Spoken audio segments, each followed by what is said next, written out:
దేవునికి మహిమ కలుగును గాక. లేఖనాల ద్వారా దేవుడు మాట్లాడుచున్నాడు చూడండి.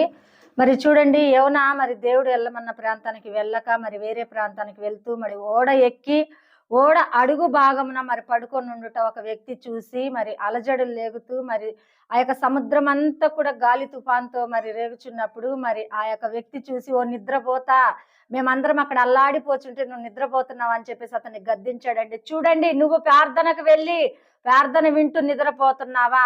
ఈ సమస్య నాది కాదని చెప్పేసి నిర్లక్ష్యతతో నువ్వు నిద్రపోతున్నావా? ప్రార్థన చేస్తూ కూడా నువ్వు నిద్రపోతున్నావా?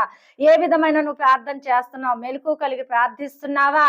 మరి చూడండి, అనేక ప్రాంతాలలో అనేక దేశాలలో అనేకమైన కష్టాలు, శ్రమలు, నష్టాలు కలుగుతుంటే అది నాది కాదు, నాకు కాదని చెప్పేసి నువ్వు నిద్రపోతున్నావా? ఎలా నిద్ర పడుతుందండి? క్రైస్తవులు అంటే రోషము కలిగిన వారని చెప్పేసి దేవుడు చెప్తున్నప్పుడు చూడండి, మరి ఆ యోనాని గద్దించినట్లు దేవుడు నిన్ను కూడా ఈ మధ్యాహ్న కాల సమయంలో, సాయంత్రకాల సమయంలో నువ్వు ఎప్పుడు ప్రార్థన